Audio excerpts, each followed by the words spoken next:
Hello student, welcome to my channel Nasis tutorial. I hope কি তোমরা সবাই ভালো আছো এবং সুস্থ স্বাভাবিক শারীরিক অবস্থায় আমার এই ভিডিওটা দেখছো।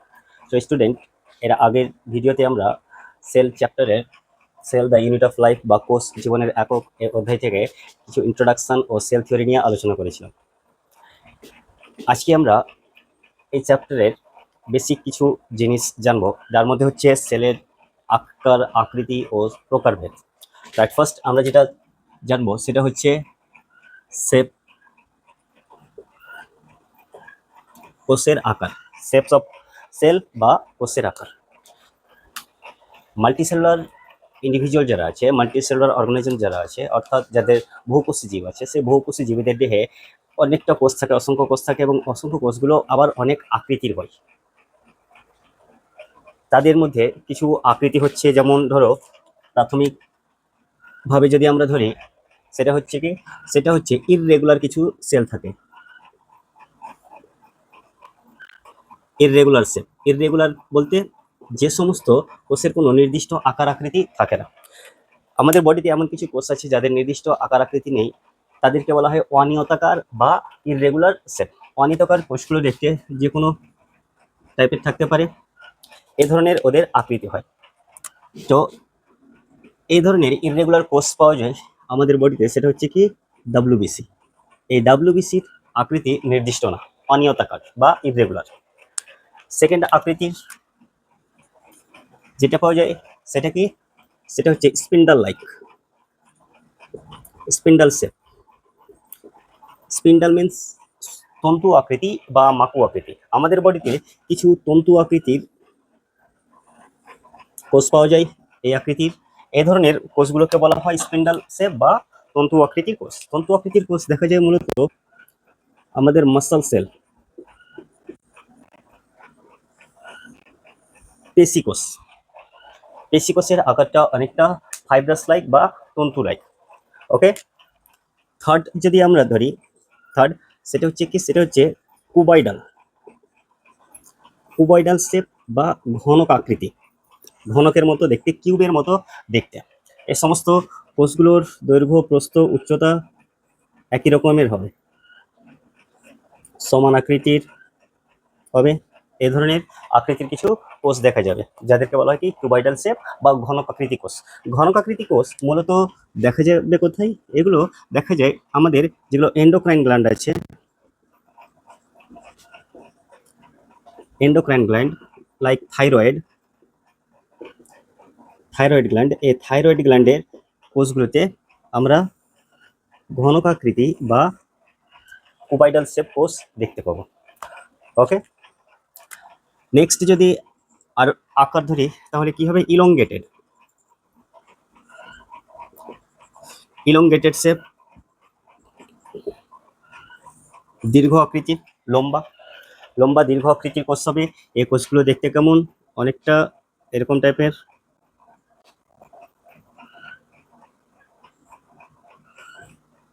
এই ধরনের কোষ দেখেছো তোমরা? তো এই ধরনের কোষগুলোকে বলা হয় ইলংগেটেড শেপ। এর এক্সাম্পল কি হবে? এর এক্সাম্পল হচ্ছে আমাদের নিউরন বা নার্ভ সেল। যে নার্ভ সেলগুলো আছে, নার্ভ সেলগুলো দেখতে একটা ইলংগেটেড সেল। ওকে, এছাড়া আরো যদি আমরা অন্যান্য আকার আকৃতি ধরি তাহলে কি হবে? Squamous, squamous shape.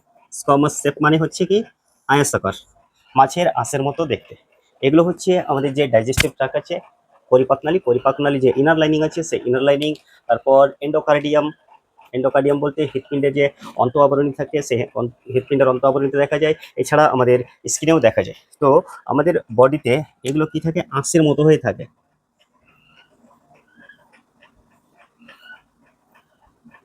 এরকম ভাবে আঁশের মতো দেখতে লাগে, সেগুলোকে বলা হয় স্কোয়ামাস সেল। স্কোয়ামাস সেলের এক্সাম্পল হচ্ছে যে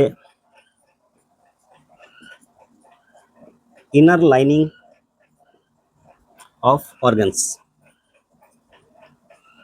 আমাদের দেহের যে বিভিন্ন অর্গানগুলো আছে, অঙ্গগুলো আছে, সেই অঙ্গগুলোর যে অন্ত আবরণী থাকে, সেই অন্ত আবরণীটা দেখতে অনেকটা চ্যাপ্টা আঁশের মতো হয়, সেগুলোকে বলা হয় স্কোয়ামাস সেল। ওকে, এছাড়া আরো বিভিন্ন আকৃতির আছে, যেমন ধরো কলামনার আছে, ফ্ল্যাটেন্ড আছে, সিলিয়েটেড আছে। এ ধরনের বিভিন্ন আকৃতির কোষ আমাদের বডিতে পাওয়া যায়।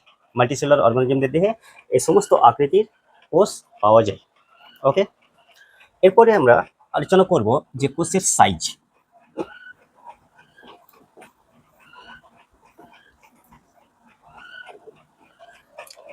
কোষের সাইজ নিয়ে আলোচনা করব। যদি আমরা মাল্টিসেলুলার অর্গানিজমগুলোকে দেখি, তাহলে তাদের বডিতে খুবই ছোট কোষও দেখা যাবে, আবার বড় কোষও দেখা যাবে। তবে যদি পুরো অর্গানিজমগুলোকে নিয়ে আলোচনা করি, লিভিং অর্গানিজমকে নিয়ে আলোচনা করি, তাহলে জিভে ক্ষুদ্রাকৃতি, মাইক্রোস্কোপিক থেকে শুরু করে একেবারে অনেক বড় যেগুলো খালি চোখে দেখা যায়, সে সমস্ত কোষগুলো দেখা যাবে। অর্থাৎ কোষের আকার বিভিন্ন রকমের হতে পারে, এটা ভ্যারিজ করে, ভ্যারিয়েবল হয়, বিভিন্ন রকমের হয়। বিভিন্ন রকমের ক্ষেত্রে সবচেয়ে বড় যদি আমরা কোষ ধরি, লার্জেস্ট সেল কি হবে? লার্জেস্ট সেল হচ্ছে এগ অফ অস্ট্রিচ, উট পাখির ডিম, তাই না? উট পাখির ডিম হচ্ছে সবচেয়ে বড় কোষ। যদি আমরা লংগেস্ট, দীর্ঘতম, এটা হলো বৃহত্তম, এবার হচ্ছে কি দীর্ঘতম। দীর্ঘতম কোষ কোনটা পাওয়া যায়? দীর্ঘতম কোষ পাওয়া যায়, এটা একটা গাছ আছে,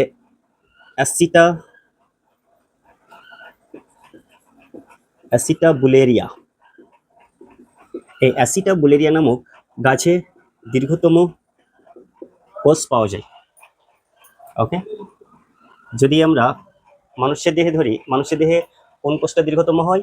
তো নিউরন। মানুষের দেহে নিউরন হচ্ছে দীর্ঘতম কোষ। তাহলে মানুষের দেহে বৃহত্তম কোষ কোনটা হবে? মানুষের দেহে বৃহত্তম কোষ হচ্ছে ওভাম বা এগ, ডিম্বাণু। ডিম্বাণু হচ্ছে মানুষের দেহে সবচেয়ে বড় কোষ। ওকে, যদি মানুষের দেহে বলে, তাহলে মানুষের দেহে সবচেয়ে বড় কোষ হচ্ছে ওভাম বা এগস, এবং যদি দীর্ঘতম বলে তাহলে হচ্ছে নিউরন। এবার যদি বলে স্মলেস্ট, সবচেয়ে ছোট,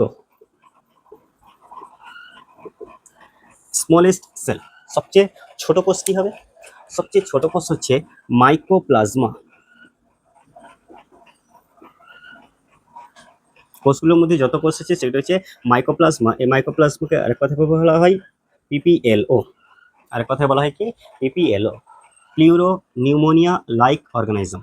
কি হচ্ছে? Pleuro pneumonia like organism. অর্থাৎ পৃথিবীর সবচেয়ে ছোট কোষ হচ্ছে কি? স্মলেস্ট সেল হচ্ছে মাইকোপ্লাজমা। যদি হিউম্যান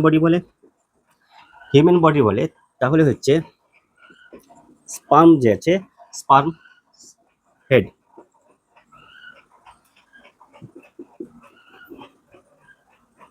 বা আমরা স্পার্মও বলতে পারি। যে শুক্রাণু আছে, শুক্রাণু মস্তক বা শুক্রাণুটা হচ্ছে মানুষের দেহে সবচেয়ে ছোট কোষ।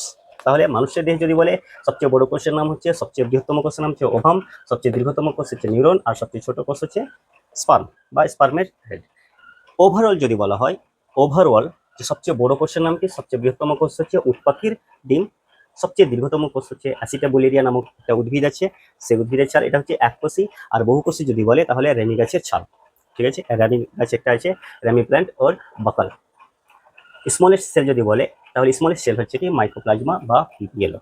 আচ্ছা, এগুলো যে বৃহত্তম বা ক্ষুদ্রতম আছে, এগুলো মাপা হয়। তো সেলের যে সাইজ আছে, সেই সাইজটা বিভিন্ন এককে মাপা হয়। সেই এককগুলো কি কি? সেই এককগুলো মূলত হচ্ছে কি অ্যাংস্ট্রম বা মাইক্রোমিটার, ন্যানোমিটার বা মিলিমিটার। যেগুলো বড় সেল থাকে সেগুলোকে সেন্টিমিটার হিসেবেও ধরা হয়। তবে সেলের যখন সাইজ মাপা হয়, তো ম্যাক্সিমাম ক্ষেত্রে অ্যাংস্ট্রম এবং মাইক্রোমিটার এই দুটোই বেশি ব্যবহার করা হয়। যেগুলো অনেক বড় সেল থাকে সেগুলো ক্ষেত্রে এই সিএম বা এমএম গুলো ব্যবহার করা হয়। মিলিমিটার বা সেন্টিমিটার বা ন্যানোমিটার গুলো বড় কোষের ক্ষেত্রে ব্যবহার করা হয়। যেগুলো ছোট কোষ, ক্ষুদ্র কোষ, সেগুলোর ক্ষেত্রে অ্যাংস্ট্রম বা মাইক্রোমিটার এটি নিয়ে আলোচনা করা হয়।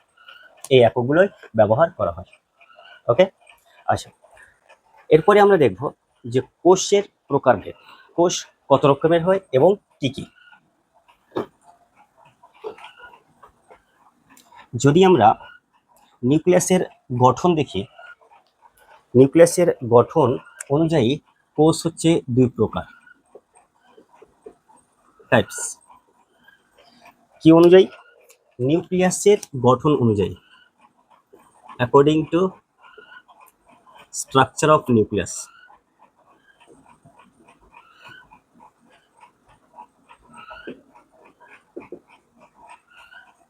নিউক্লিয়াসের গঠন অনুযায়ী, ঠিক আছে, সরি এখানে ইউএস হবে নিউক্লিয়াস।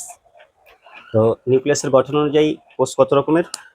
নিউক্লিয়াসের গঠন অনুযায়ী কোষ হচ্ছে দুই রকমের, একটা হচ্ছে কি, একটা হচ্ছে প্রো ক্যারিওটিক সেল, আর সেকেন্ড হচ্ছে eukaryotic cell. Prokaryotic cell and eukaryotic cell, এই দুটো ভাগে ভাগ করা হয় কার উপর নির্ভর করে? নিউক্লিয়াসের উপর নির্ভর করে। প্রো মিন্স, এখানে যে প্রো আছে, প্রো মিন্স হচ্ছে প্রিমিটিভ, আদি, পুরাতন বা ওল্ড। প্রো মিন্স হচ্ছে প্রিমিটিভ অর্থাৎ আদি। আর ক্যারিও কথাটা এসেছে নিউক্লিয়াস থেকে, নিউক্লিয়াস থেকে। তাহলে প্রিমিটিভ নিউক্লিয়াস অর্থাৎ আদি নিউক্লিয়াস। এক্ষেত্রে নিউক্লিয়াসের গঠন যদি ঠিক না থাকে, যে সমস্ত কোষে নিউক্লিয়াস আদি প্রকৃতির হয়, পুরাতন প্রকৃতির, অর্থাৎ সঠিকভাবে গঠিত হয়নি, নিউক্লিয়াসে যে চারটা অংশ থাকে সেই চারটা অংশ ঠিকভাবে তৈরি হয়নি বা দেখা যায় না, সেগুলোকে বলা হয় কি? Prokaryotic sell. ইউক্যারিওটিক সেলের ক্ষেত্রে কি? ইউক্যারিওটিক সেলের ক্ষেত্রে মনে রাখবে, ইউ মানে হচ্ছে অ্যাডভান্স, অ্যাডভান্স, আর ক্যারিওট কথার মানে হচ্ছে কি? নিউক্লিয়াস। তাহলে এখানে ইউক্যারিওটিক মানে হচ্ছে অ্যাডভান্স বা আদর্শ, আদর্শ নিউক্লিয়াস। তো আদর্শ নিউক্লিয়াস যুক্ত কোষকে বলা হয় ইউক্যারিওটিক কোষ, আর আদি নিউক্লিয়াস যুক্ত কোষকে বলা হয় প্রোক্যারিওটিক কোষ। ঠিক আছে, এটা হচ্ছে তার উপর ডিপেন্ড করে সেলের স্ট্রাকচার অফ নিউক্লিয়াস, নিউক্লিয়াসের গঠন অনুসারে। এবার কোষগুলো লিভিং অর্গানিজমের বডিতে কি কাজ করে? অ্যাকর্ডিং টু ফাংশন, কি কাজ করে? তো কি কাজ করে তার উপর নির্ভর করে কোষ আবার দুই রকমের হয়, অ্যাকর্ডিং টু ফাংশন।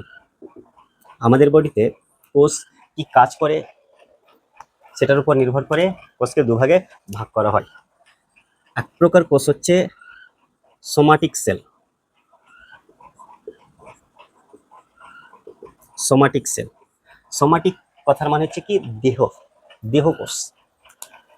কিছু কিছু কোষ আছে যখন এমব্রায়োনিক স্টেজে থাকে, ভ্রূণ অবস্থায় থাকে, তো ভ্রূণ অবস্থায় দু ধরনের কোষ উৎপন্ন হয়। একটা হচ্ছে সোমাটিক সেল, যা কি করে আমাদের দেহের গঠন ঠিক রাখে বা আমাদের দেহ গঠন করে, হাত পা কেমন হবে, লম্বা কতটা উঁচু হবে, গায়ের রং কেমন হবে, এই সমস্ত কিছু গঠন করে যে ধরনের কোষ, সেই ধরনের কোষগুলোকে বলা হয় সোমাটিক সেল। অর্থাৎ যে কোষগুলো কি করে? আমাদের দেহ গঠন করে, যে সমস্ত কোষগুলো আমাদের দেহ গঠন করে সেই সমস্ত কোষগুলোকে বলা হয় সোমাটিক সেল। সেকেন্ড যেটা হচ্ছে, সেটা হচ্ছে germinal cell, germinal cell. Germinal cell কাকে বলে? যে সমস্ত কোষ মূলত আমাদের দেহে গোনাড, গোনাড বা জনন অঙ্গ গঠন করে, যারা লিঙ্গ বা জনন অঙ্গ গঠন করে সেগুলোকে বলা হয় জার্মিনাল সেল। যারা যে সমস্ত কোষগুলো সোমাটিক অর্থাৎ দেহ, দেহ গঠনে সাহায্য করে সেগুলোকে বলা হয় সোমাটিক সেল। ওকে, আজকের মতো এইটুকুই। পরবর্তী ভিডিওতে আমরা প্রোক্যারিওটিক সেল এর ক্যারেক্টারিস্টিক্স অ্যান্ড স্ট্রাকচার নিয়ে আলোচনা করব। ওকে, থ্যাংক ইউ।